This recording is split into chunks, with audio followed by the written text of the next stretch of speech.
आपण प्रश्न 6वा अ पाहिला. आता आपण एक असा क्वेश्चन घेणार आहोत जे त्याला और असतो. आलं लक्षात? म्हणजे दोन्ही पैकी एक सोडवायचा, हा किंवा तो. हा देखील 6 मार्काला असतो आणि अशा स्वरूपाचा तुम्हाला समजा आलेख किंवा एखादा नकाशा दिलेला असतो आणि त्या नकाशामध्ये माहिती दिलेली असते, जशी त्या आलेखावर माहिती दिलेली, त्या माहितीच्या आधारे आपल्याला काय करायचे असतात, 6 प्रश्नाचे उत्तर सोडवायचे असतात. फक्त उत्तर सोडवायचे असतात, दुसरं काय करायचं नाही.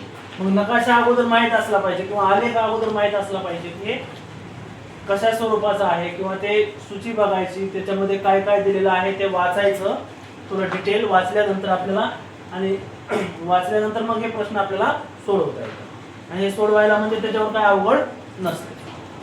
आलं लक्षात?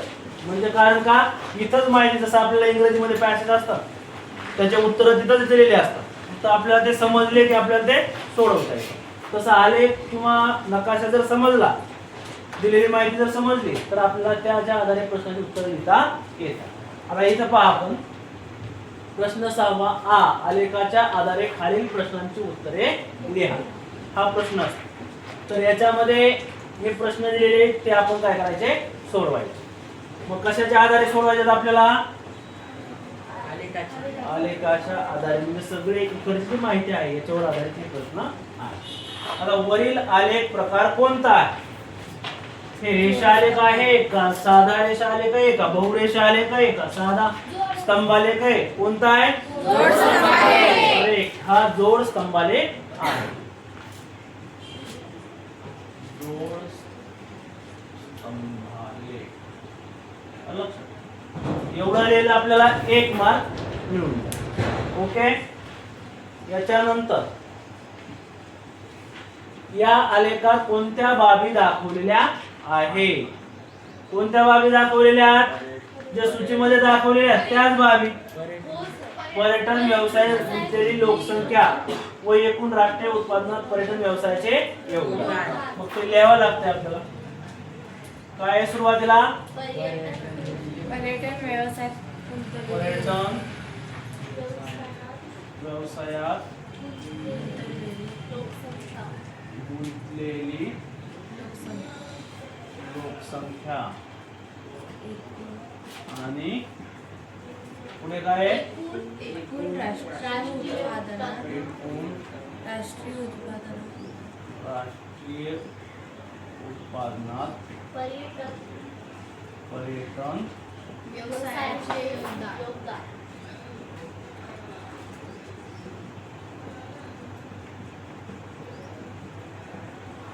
हे झाले तुम्ही 2 मार्क. लक्षात? हा आलेख कोणत्या प्रकारचा आहे? जोड स्तंभालेख.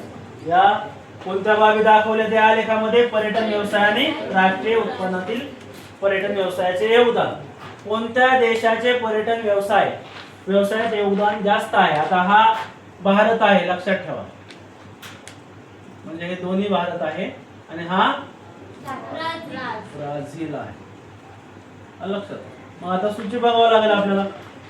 प्रश्न काय आहे? कोणत्या देशाचे पर्यटन व्यवसायात योगदान जास्त आहे? लक्षात? पर्यटन व्यवसायातील योगदान कळलं का? ते रेड यादी दाखवलेले आपण हे पर्यटन व्यवसायातील योगदान आहे. दोन्हीचं बघायचं, भारत ब्राझील. कोणाचं जास्त आहे? भारत. म्हणजे इथं उत्तर लिहायचं भारत. कसं जास्त आहे ते कळालं असेल का तुम्हाला? लक्षात? इथं सूचीमध्ये बघायचं कोणत्या याच्यामध्ये दाखवले ते, आणि दोन्ही देशाची फक्त कशाची तुलना करायची? पर्यटन व्यवसायाच्या योगदानाची. मग हे आणि या 2 स्तंभामध्ये तुलना करायची. याच्यामध्ये जे जास्त आहे ते या ठिकाणी लिहायचं. तर जास्त आहे भारत देशाची. ओके. पर्यटन व्यवसायात कोणत्या देशाची लोकसंख्या जास्त आहे? आता हे लोकसंख्याचा सूचीमध्ये हे दाखवलेले, म्हणजे कोणते कॉलम असणार आहे? हे अगोदरचे 2 कॉलम. कोणत्या देशाचा आहे? करेक्ट आहे, ब्राझील.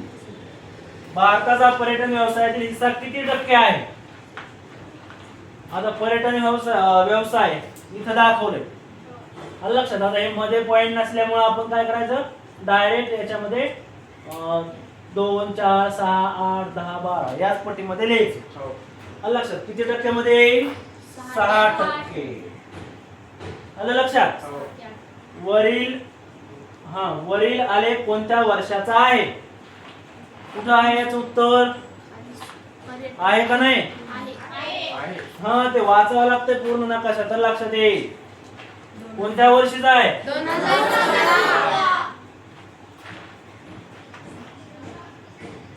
2016 वर्षाचा हा आलेख आहे. अशा पद्धतीने एकदम सोप्या आणि सुटसुटीत पद्धतीने आपल्याला दिलेल्या आलेखावर किंवा याच्यावर काय देतील जास्तीत जास्त नकाशा, भारत किंवा ब्राझील, आणि त्या नकाशाच्या आधारे असे प्रश्न शोधायचे असतात. मग तिथं विचारलं असेल जास्त गवताळ प्रदेश असलेले ठिकाण, लक्षात, मग ते कोणतंही त्याचं नाव लिहायचं, लक्षात. त्याच्यानंतर समुद्रकिनारी बंदर नाव लिहायचं जर समजा त्याच्यामध्ये नकाशा दिलेला असेल तर. मग अशा पद्धतीने तुम्हाला सोडवता येईल नाही? सोपे का अवघड आहे? चालते. मग या ठिकाणी आपण थांबूयात. तर अशा पद्धतीने आपल्याला हे सोडवता येते हे आपण पाहिलं. ओके.